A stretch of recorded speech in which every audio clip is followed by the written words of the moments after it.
Hello everyone, welcome to 11 success shot. 11 success shot में आप सभी का बहुत बहुत स्वागत है।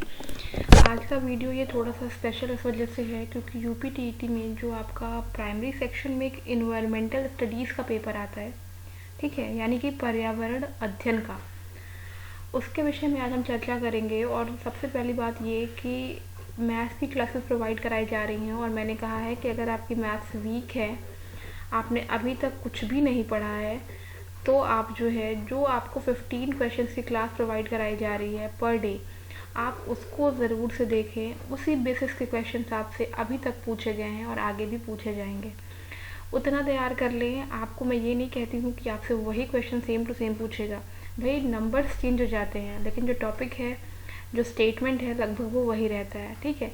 तो आपको अगर कोई क्वेश्चन लगाने का तरीका आ जाएगा तो आप आराम से उसको कर लेंगे। तो ज़रूर से देख लें और अगर आपकी प्रिपरेशन अच्छी है तो आप एक बार उसको लगा करके देखें कि आपको कितना तैयारी है आपकी, ठीक है। अभी हम करने वाले हैं पर्यावरण अध्ययन। 1 से 5 के लिए बहुत ज़्यादा इंपॉर्टेंट है ये टॉपिक। ये चैप्टर, आप चैप्टर नहीं कहो इसको, ये तो पूरा आपका एक सब्जेक्ट ही हो गया, इन्वायरमेंटल स्टडीज़। तो इसमें हम करेंगे वो क्वेश्चंस जो अभी तक आपसे पूछे गए हैं, ठीक है। अभी तक जो एग्ज़ाम्स हुए हैं टीईटी के, उसमें आपसे पूछे गए हैं, तो सारे क्वेश्चंस को एक जगह ही हम लोग करेंगे। वीडियो भले थोड़ी सी लंबी हो जाएगी लेकिन आप इसको देखें ज़रूर। तो चलिए स्टार्ट करते हैं क्वेश्चन से। पहला क्वेश्चन आप देख सकते हैं यहाँ पे, WWF से आशय क्या है। आपको 4 ऑप्शन दिए होंगे आपके एग्जामिनेशन पेपर में भी, और एकदम वैसे ही उसी प्रोफार्मा में आपको यहाँ पे क्वेश्चंस कराए जा रहे हैं क्योंकि प्रीवियस ईयर के क्वेश्चंस हैं, ठीक है। लेकिन अब ज़रूरी नहीं है कि सिर्फ यही क्वेश्चंस आए। यहाँ पर मैं आपको उन क्वेश्चंस के विषय में भी कुछ चीज़ें बताती जाऊँगी, तो आप उसको भी देखना, सिर्फ इसके आंसर को ही मत देखना। उसके बारे में जो और चीज़ें बताई जाएंगी, हो सकता है इस बार उसके अंदर से कुछ पूछ लिया जाए आपसे, ठीक है। पहला क्वेश्चन है WWF से क्या आशय है। तो WWF से यहाँ देखो 4 ऑप्शन दिया है। वर्ल्ड वाइड वेब पहला वाला, ठीक है। दूसरा दिया हुआ है वर्ल्ड फॉर फंड, तीसरा दिया है वर्ल्ड वाइल्ड लाइफ फंड और world watch fund. Full form का जब भी आपको पूछा जाए ना, तो आपको ये ध्यान देना है कि आपने जो करना है वो है पर्यावरण से संबंधित।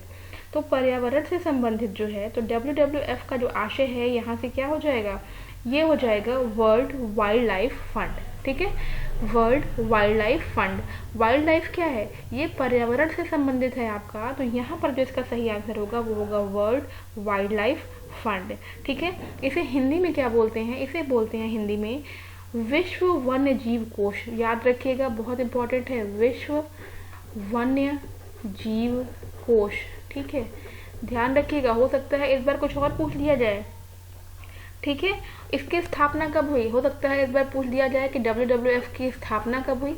तो इसकी स्थापना हुई थी 1962 में। कब हुई थी, 1962 में, क्लियर है।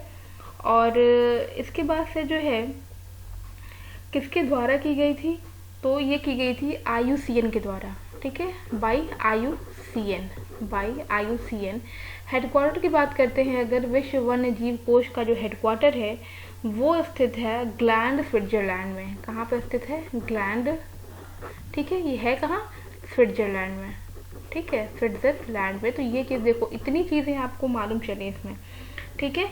और अगर बात करें कि इनका प्रतीक चिन्ह क्या है, ठीक है, वर्ल्ड वाइल्ड लाइफ फंड का प्रतीक चिन्ह, देखो कितनी सारी चीज़ें निकल के आई हैं। हो सकता है आपसे इस क्वेश्चन को ना पूछ करके इसकी स्थापना पूछ ले, इसका हेडक्वार्टर पूछ ले, किसके द्वारा जारी किया जाता है, ठीक है, या फिर इसका प्रतीक चिन्ह क्या है। तो इसका जो प्रतीक चिन्ह है वो एक विलुप्त प्राणी ज्वाइंट पांडा है, ठीक है। क्या है, ज्वाइंट पांडा, ठीक है। इसका प्रतीक चिन्ह क्या है, एक विलुप्त प्राणी जो कि है ज्वाइंट पांडा, ठीक है। अब इसके बारे में अगर आपको जानना है तो ये जो एक संगठन है ये क्या करता है, ये वन्य जीवों के देखभाल पे नज़र रखता है, ठीक है। उनके जो भी मानदंड हैं उनको पूरा करने के लिए जो है ये वित्तीय सहायता प्रदान करता है। जो भी एजेंसियां लगी हुई हैं उनमें जो है वित्तीय सहायता ये प्रदान करता है। चलिए नेक्स्ट क्वेश्चन हमारा है, आई होप कि आपको ये सारी चीज़ें अच्छी लगी होंगी। नेक्स्ट है सेकंड इसका, गंगा नदी कहाँ से निकलती है।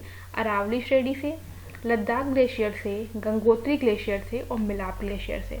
गंगा नदी की बात कर रहा है यहाँ पे, तो गंगा नदी जो है वो निकलती है गंगोत्री से, सभी को पता है। ऑप्शन नंबर सी यहाँ पे एकदम करेक्ट हो जाएगा, ठीक है। आपको पता होना चाहिए कि जो गंगा नदी है वो भारत की सबसे ज़्यादा महत्वपूर्ण नदी है, ठीक है। और इसमें आपको मैं ये बता दूं कि गंगोत्री जो है, इसका जो गोमुख आप कह सकते हैं, कहीं कहीं पे ये भी कहा जाता है गंगा कहाँ से निकलती है, तो गोमुख के निकट गंगोत्री से निकलती है, ठीक है। और ये देवप्रयाग में जाकर के भागीरथी अलकनंदा से मिलती है, ठीक है। इसके बाद से जो ये संयुक्त धारा होती है उसको हम लोग जानते हैं गंगा के नाम से। लेकिन आपको जो जानने वाली चीज़ यहाँ पे ये है, गंगा निकलती कहाँ से है, गंगोत्री ग्लेशियर से निकलती है। अब बात करते हैं कि इसकी लंबाई कितनी है, ठीक है, लंबाई के विषय में। तो ये इसकी लंबाई है 2525 किलोमीटर, ठीक है, 2525 किलोमीटर इसकी लंबाई है, ठीक है।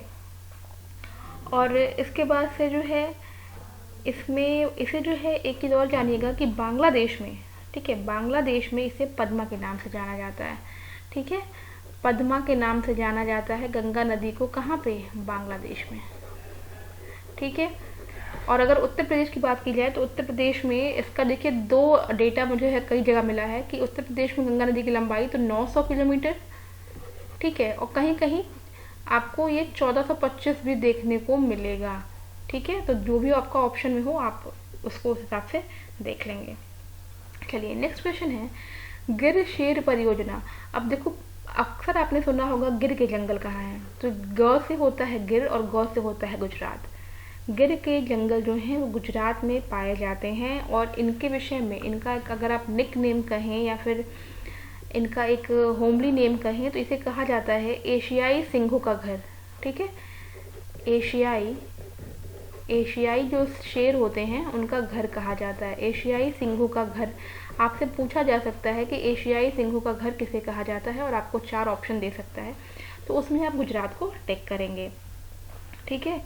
और इसे राष्ट्रीय उद्यान कब घोषित किया गया? तो राष्ट्रीय उद्यान ये घोषित हुआ था 1973 में। ये चीज़ें याद रखने वाली हैं, इनको बिल्कुल अच्छी तरीके से याद करें, ठीक है। इंग्लिश में इसे कहेंगे होम ऑफ एशियाटिक लॉयंस।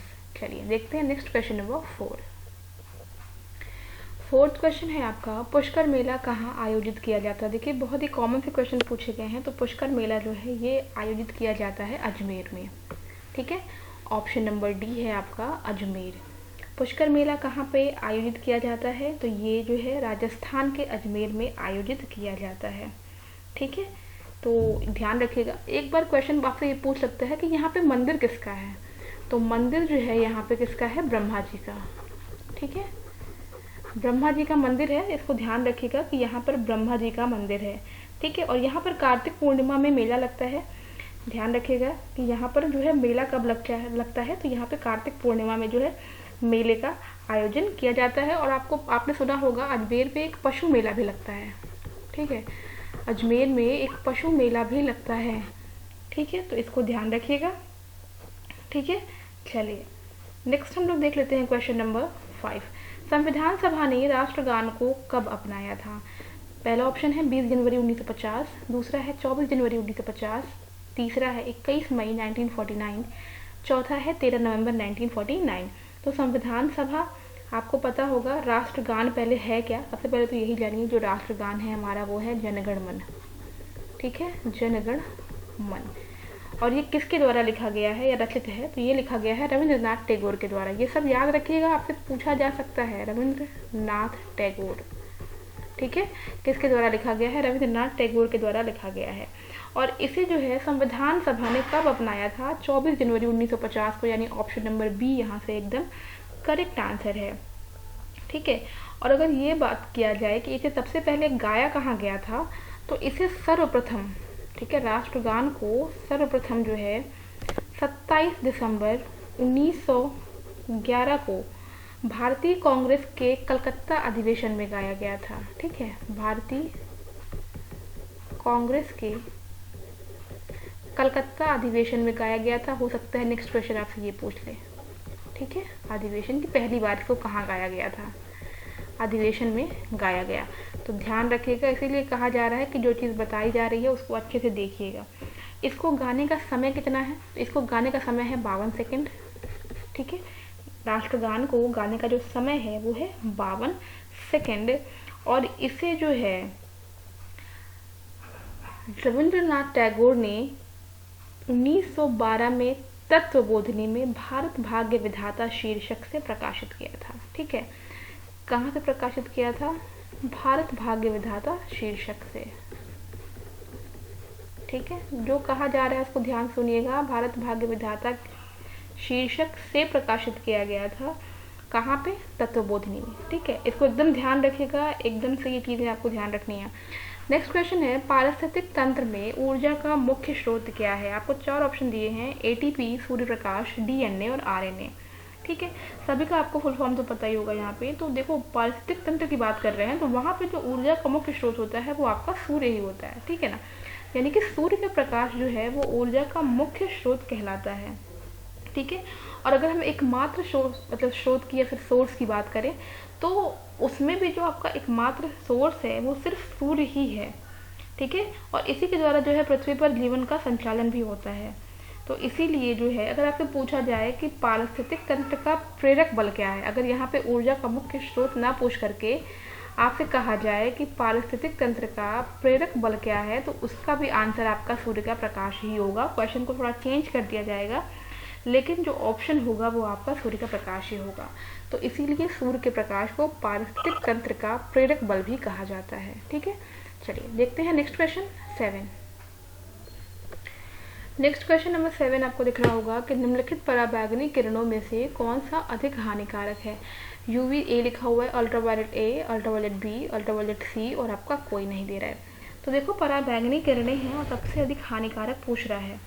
तो आपको ये पता होगा कि जो भी सूर्य से आने वाली, पहले तो ये पराबैंगनी किरणें कहाँ से आती हैं? तो जो सूर्य से मिलने वाली यानी सूर्य से आने वाली जो पराबैंगनी किरणें होती हैं वो आपके स्वास्थ्य के लिए बहुत ज़्यादा हानिकारक होती हैं। ठीक है, और उनको जो है उनके तरंग दैर्ध्य के अकॉर्डिंग जो है 3 भागों में बांटा गया है। ठीक है, 3 भाग कौन से हैं? यूवी ए, यूवी बी और यूवी सी। इनको जो डिवाइड किया गया है ना, ये किसके अकॉर्डिंग किया गया है? उनके तरंग दैर्ध्य के अकॉर्डिंग। ठीक है, ये 3 भागों में विभाजित हैं। तो सबसे ज़्यादा जो हानिकारक होती है वो होती है सी, यानी कि अल्ट्रावायलेट रेज जो होती हैं सी टाइप की, वो सबसे ज़्यादा हानिकारक होती हैं। ठीक है, इसको आपको ध्यान रखना है कि ये जो होती हैं अल्ट्रावायलेट रेज सी जो है सबसे ज़्यादा हानिकारक रेज होती है। ठीक है, चलिए नेक्स्ट है आपका, निम्नलिखित में से कौन सा जैव मंडल का अजैविक घटक नहीं है? अजैविक पूछ रहा है आपका, प्रोटीन, मृदा, कवक और फॉस्फोरस। तो यहाँ का जो आपका ऑप्शन है एकदम सिंपल है, कवक। कवक जो होता है वो जैव मंडल का अजैविक घटक नहीं है। क्यों? क्योंकि ये जो है एक जैविक घटक है। कवक क्या है? ये जो है जैव मंडल का जैविक घटक है, इसीलिए ये अजैविक घटक नहीं है। ठीक है, ध्यान रखिएगा इसको। नेक्स्ट है, एग मार्क का संबंध किससे है? 4 ऑप्शन दिए हैं आपको, गुणवत्ता, पैकेजिंग, संसाधन और उत्पादन। एग मार्क, तो एग मार्क क्या होते हैं? ये गुणवत्ता को दिखाते हैं। ठीक है, किसको दिखाते हैं? गुणवत्ता को दिखाते हैं। अब देखो, एग मार्क होता क्या है? तो ये एक, आपने देखा होगा, साइन होता है एक तरह से, प्रमाणिक चिन्ह आप जिसको बोलते हो। ठीक है, ये जो है भारत में कृषि या फिर खाद्य उत्पाद पदार्थों पर लगाया जाता है। ठीक है, कहाँ लगाया जाता है? कृषि खाद्य उत्पाद पदार्थों पे। ठीक है, उत्पाद पदार्थों पे ये लगाया जाता है। होता क्या है? ये होता है प्रमाणिक चिन्ह। ठीक है, प्रमाणिक चिन्ह होता है ये। ठीक है, ध्यान रखिएगा किस पे लगाया जाता है? ये कृषि खाद्य उत्पाद पदार्थों पर ये लगाया जाता है। ठीक है, इसको एकदम अच्छे से आप समझ लीजिएगा। चलिए नेक्स्ट क्वेश्चन हम लोग देख लेते हैं। नेक्स्ट क्वेश्चन आपका है, भारत में निम्नलिखित में से कौन सी एजेंसी मुख्य रूप से प्रदूषण के मापन से संबंधित है? क्योंकि प्रदूषण की बात किया है, आप ऑप्शन देखते ही इसको समझ लेंगे। पहला ऑप्शन दिया है ग्रीन ट्रिब्यूनल, दूसरा है केंद्रीय प्रदूषण नियंत्रण बोर्ड, तीसरा है केंद्रीय जल आयोग और चौथा है सर्वे ऑफ इंडिया। तो आप देख सकते हैं जो कि प्रदूषण की बात कर रहा है, तो यहाँ से जो सेकंड ऑप्शन है केंद्रीय प्रदूषण नियंत्रण बोर्ड, इसका एकदम सही आंसर होगा, जो कि प्रदूषण के मापन से ही संबंधित है। ठीक है, यहाँ पर इसका कार्य जो है वो जल और वायु प्रदूषण के मूल्यांकन का, उसकी निगरानी का, नियंत्रण का जो है कार्य जो है करता है, और ये बहुत ही शीर्ष संस्था भी है। नेक्स्ट क्वेश्चन है क्वेश्चन नंबर 11। नेक्स्ट क्वेश्चन है, कोटोपैक्सी एक जागृत ज्वालामुखी है जो कि कहाँ स्थित है? तो इसके विषय में जानिए कि जो कोटोपैक्सी जो है ज्वालामुखी है, जागृत का मतलब आप एक तरह से समझ सकते हैं कि इसे आप कह सकते हैं कि ये सक्रिय ज्वालामुखी है। ठीक है, सक्रिय ये दक्षिण अमेरिका, ठीक है, दक्षिण अमेरिका महाद्वीप के इक्वेडोर में स्थित है। ठीक है, दक्षिण अमेरिका महाद्वीप आप कहेंगे इसको, इसके इक्वेडोर में स्थित है, जो कि एंडीज पर्वतमाला है। ठीक है, चलिए नेक्स्ट क्वेश्चन है आपका। नेक्स्ट क्वेश्चन है सरस्का राष्ट्रीय उद्यान कहाँ अवस्थित है। तो सरस्का राष्ट्रीय उद्यान ये आपका अवस्थित है राजस्थान में। ऑप्शन नंबर सी, पहला ऑप्शन दिया था यहाँ पे पश्चिम बंगाल, दूसरा गुजरात, तीसरा राजस्थान और चौथा असम। ठीक है, तो ये जो है राष्ट्रीय उद्यान राजस्थान के अलवर में अवस्थित है। ध्यान रखिएगा, राजस्थान का अलवर। ठीक है, राजस्थान के अलवर में अवस्थित है और इसे जो है राष्ट्रीय उद्यान का दर्जा कब दिया गया था, तो ये दिया गया था 1958 में।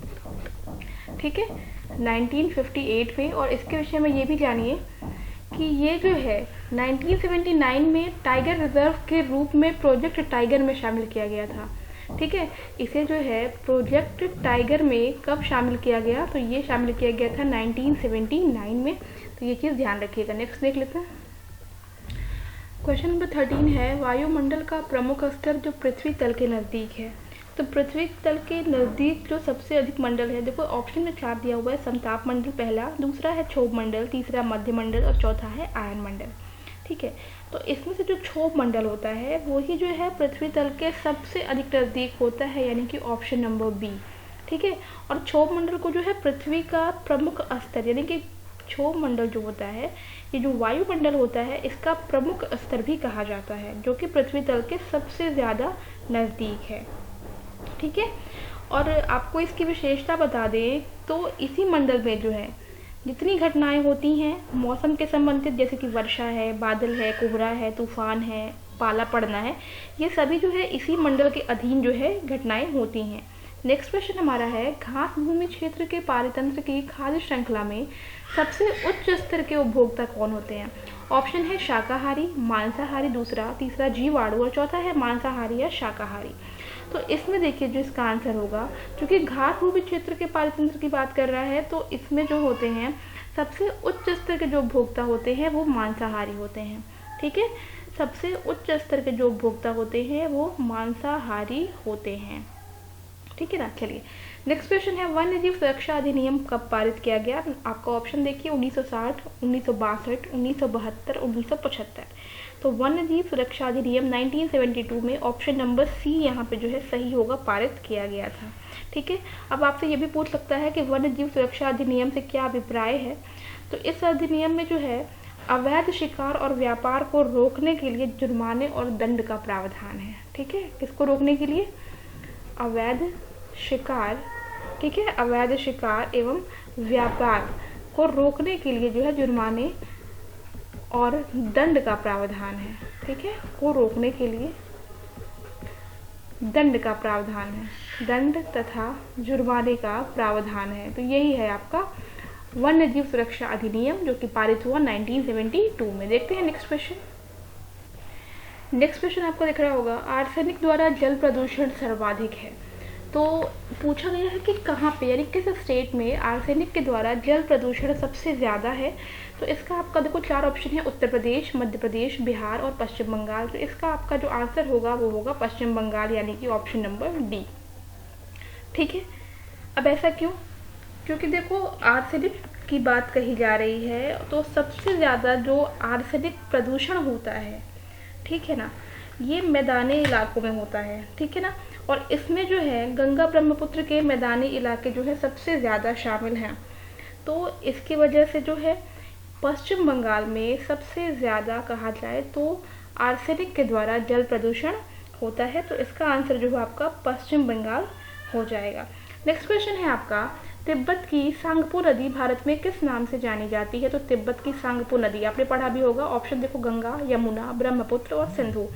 ब्रह्मपुत्र नदी जो होती है, ये तिब्बत की सांगपो नदी जो है भारत में ब्रह्मपुत्र नदी के नाम से जानी जाती है। बहुत ही इंपॉर्टेंट है, और आपको पता होगा कि जो ब्रह्मपुत्र नदी है वो विश्व की सबसे बड़ी नदियों में से एक नदी है।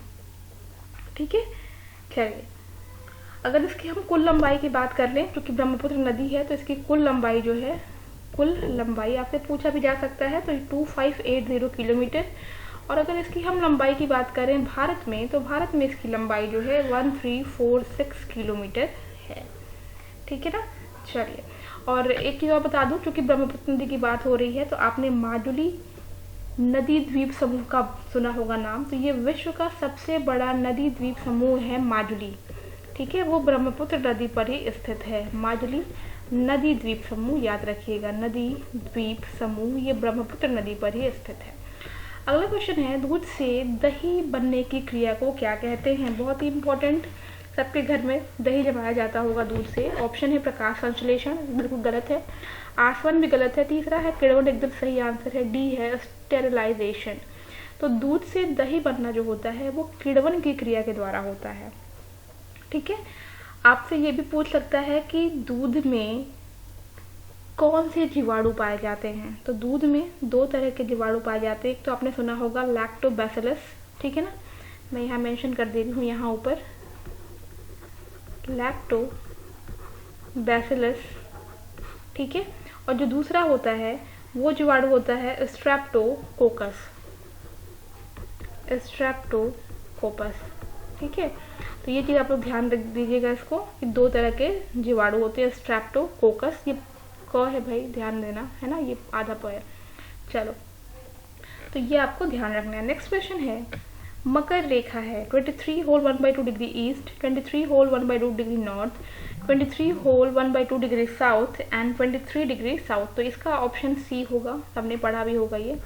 मकर रेखा 23 होल 1/2 डिग्री साउथ। ठीक है ना, तो ये आपको ध्यान रखना है। ठीक है, चलिए देखते हैं नेक्स्ट क्वेश्चन नंबर 20 है, एक वयस्क मानव में कुल अस्थियों की संख्या कितनी होती है? ऑप्शन देख लीजिए, 306, 275, 206 और 175। तो अगर वयस्क मनुष्य की बात कर रहे हैं तो मानव में जो है 206 अस्थियां जो है होती हैं। ठीक है, तो यहाँ पे ऑप्शन नंबर सी सही हो जाएगा। अगर यहाँ पे वयस्क मनुष्य ना करके बच्चों को कहा जाए, ठीक है, अगर यहाँ पे शिशु अवस्था की बात कर ली जाए, ठीक है, तो उस समय जो है बच्चों की जो है अस्थियों की कुल संख्या 300 होती है, इसको ध्यान रखिएगा। नेक्स्ट क्वेश्चन है, ग्रीन पीस इंटरनेशनल का मुख्यालय कहाँ है? ऑप्शन है न्यूयॉर्क, सिडनी, एम्स्टर्डम, नागासाकी। तो ग्रीन पीस इंटरनेशनल का जो मुख्यालय यानी कि हेडक्वार्टर है वो स्थित है एम्स्टर्डम, यानी कि ऑप्शन नंबर सी। ठीक है, अब बात करते हैं ग्रीन पीस इंटरनेशनल की स्थापना, तो ये हुई थी 1971 में। ठीक है, और इसका उद्देश्य क्या है? तो ग्रीन पीस आप समझ सकते हैं पर्यावरण से संबंधित है, पर्यावरण संरक्षण से संबंधित है। ठीक है, इसका जो मुख्यालय एम्स्टर्डम नीदरलैंड में स्थित है। नेक्स्ट है, ध्रुव तारा कहा जाता है किसे? उत्तरी तारे को, दक्षिणी तारे को, पूर्वी तारे को या पश्चिमी तारे को? ध्रुव तारा कहा जाता है उत्तरी तारे को। ठीक है, उत्तरी तारा क्यों कहा जाता है? क्योंकि वो तारा होता है जो हमेशा उत्तर दिशा में चमकता है। ठीक है, जो तारा हमेशा उत्तर दिशा में चमकता है और उत्तरी ध्रुव के ठीक ऊपर स्थित होने के कारण ही हमेशा एक दिशा में दिखाई देता है, उसे ही ध्रुव तारा कहा जाता है। ठीक है, चलिए देखते हैं next question number 23। Next question है, फूलों की घाटी कहाँ अवस्थित है? ऑप्शन देख रहे होंगे आप, जम्मू कश्मीर, हिमाचल प्रदेश, उत्तराखंड और असम। तो जो फूलों की घाटी है ये स्थित है आपका उत्तराखंड में। ठीक है, और ये एक भारत का राष्ट्रीय उद्यान है। ऑप्शन नंबर सी यहाँ से सही हो जाएगा। ठीक है, और यूनेस्को ने इसे विश्व धरोहर स्थल में भी घोषित किया है, ध्यान रखिएगा। नेक्स्ट है, किस देश के संविधान से मौलिक कर्तव्यों को लिया गया है? मौलिक कर्तव्य की बात कर दी गई है यहाँ पे। मौलिक कर्तव्य तो देखिए, पहला है जर्मनी, दूसरा है यूनाइटेड किंगडम, तीसरा है यूएसए और चौथा है यूएसएसआर। तो यहाँ से जो यूएसएसआर है वो सही है। इसका मतलब क्या होता है? तो ये है आपका सोवियत संघ रूस। ठीक है, जिसका अगर हम औपचारिक नाम बात करें तो union of Soviet socialist republics यानी कि यूएसएसआर था। ठीक है ना, तो आप इसे जो है रूस अगर ऑप्शन में हो तो लगाएंगे, वरना यूएसएसआर जो है लगाएंगे। चलिए नेक्स्ट है आपका, ग्रीन मफलर किससे संबंधित है? ऑप्शन देखिए, मृदा प्रदूषण, दूसरा है वायु प्रदूषण, तीसरा है ध्वनि प्रदूषण और चौथा है जल प्रदूषण। तो ग्रीन मफलर जो है आपका ध्वनि से संबंधित है। ठीक है ना, तो इसे जो है ध्वनि प्रदूषण से जो है हम लोग मिलाएंगे।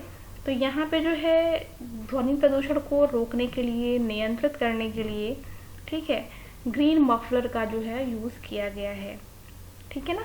चलिए नेक्स्ट देख लेते हैं क्वेश्चन नंबर 26। नेक्स्ट क्वेश्चन है, किस देश में क्रिसमस का त्यौहार गर्मियों में मनाया जाता है? आप लोग को पता होगा क्रिसमस का त्यौहार जो है वो दिसंबर के मंथ में मनाया जाता है, लेकिन आपसे पूछा गया है किस देश में क्रिसमस का त्यौहार गर्मियों में मनाया जाता है। तो यहाँ पे देखो 4 ऑप्शन दिए हुए हैं, Japan, India, Australia and America. ठीक है। तो यहाँ पर देखो चूँकि क्रिसमस की बात की जा रही है तो ये ऑस्ट्रेलिया जो इसका सही आंसर होगा, यानी कि ऑस्ट्रेलिया में जो क्रिसमस का त्यौहार है वो गर्मियों में मनाया जाता है। ठीक है ना। चलिए तो ये ध्यान रखिएगा।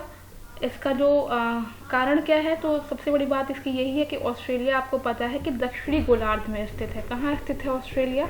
ये स्थित है दक्षिणी गोलार्ध में। ठीक है ना, दक्षिणी गोलार्ध में स्थित है। और दिसंबर महीना जो होता है ऑस्ट्रेलिया में गर्मी का पहला महीना होता है, तो ध्यान रखिएगा। वैसे मनाया तो 25 दिसंबर को जाता है, लेकिन ऑस्ट्रेलिया में ये गर्मी का पहला महीना होता है। नेक्स्ट है, ध्वनि प्रदूषण का मापन किस इकाई से करते हैं? ऑप्शन देखिए, जूल, डेसिबल, न्यूटन, नैनो इकाई।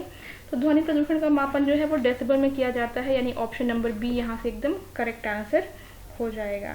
ठीक है।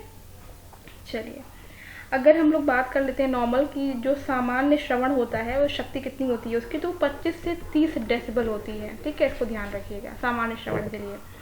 नेक्स्ट है अंतर्राष्ट्रीय ओजोन दिवस, 16 सितंबर। ऑप्शन देखिए, सेकंड है 7 दिसंबर, तीसरा है 30 मार्च, चौथा है 22 अप्रैल। ओजोन दिवस मनाया जाता है 16 सितंबर को। ठीक है ना, ओजोन दिवस मनाया जाता है 16 सितंबर को। चलिए next question number 29। Next question है, संकटग्रस्त जंतु दैत्याकार पांडा कहाँ पाया जाता है? ऑप्शन देखिए, ऑस्ट्रेलिया, भारत, चीन और ब्राज़ील। तो अगर संकटग्रस्त जो जंतु होता है दैत्याकार पांडा, तो इसकी बात करें तो ये पाया जाता है चाइना में, यानी ऑप्शन नंबर सी यहाँ से एकदम सही होगा। ये रहते कहाँ पे हैं? तो ये चीन के जो बांस के जंगल होते हैं और तिब्बत के हिमालय पर्वत के ढलानों पर ये पाए जाते हैं। ठीक है। नेक्स्ट है, निम्न में से किस गैस के कारण भोपाल गैस त्रासदी हुई? सभी को पता होगा इसका आंसर, मिथाइल आइसोसाइनेट। आपको ऑप्शन भी अगर सब हो तो सारे देखने की जरूरत नहीं है, सीधे आपकी नज़र जाएगी मिथाइल आइसोसाइनेट पे। ठीक है। आपको पता होगा कि मध्य प्रदेश राज्य का जो भोपाल शहर है वहाँ पे जो है 3 दिसंबर कब हुआ था? ये 3 दिसंबर जो है 1984 को एक औद्योगिक घटना हुई थी, दुर्घटना बोलेंगे जिसको। ठीक है, वो भी किसके कारण हुई थी? ये मिथाइल आइसोसाइनाइड के कारण हुआ था। वहाँ पर जो है एक कार्बाइड नामक कंपनी के कारखाने में, ठीक है, इस गैस का रिसाव हो गया था, जिससे 15,000 से अधिक लोगों की जान चली गई थी और बहुत सारे लोग जो हैं वो अपंगता का शिकार भी हुए थे। ठीक है। तो यहाँ पे जो है मिथाइल आइसोसाइनाइड जो है इसका सही आंसर है, जो कि बहुत ही ज़्यादा जहरीली गैस होती है। तो देखा आपने 30 क्वेश्चन का सेट, और आपसे 30 क्वेश्चन का ही सेट जो है एग्जाम में पूछा भी जाता है। तो ये आज का पहला क्लास हमारा 30 क्वेश्चन का। बताइएगा कैसा लगा। पूरा क्वेश्चन जो है एकदम वैसे ही रिपीटेड और उसी के विषय में सारी चीज़ें बताई गई हैं, ताकि अगर ये क्वेश्चन ना आए तो उसके अंदर की जो चीज़ें हैं ना वो आपसे पूछी जा सके। तो बताइएगा वीडियो कैसा लगा। मिलते हैं नेक्स्ट वीडियो में। Till then take care and bye bye.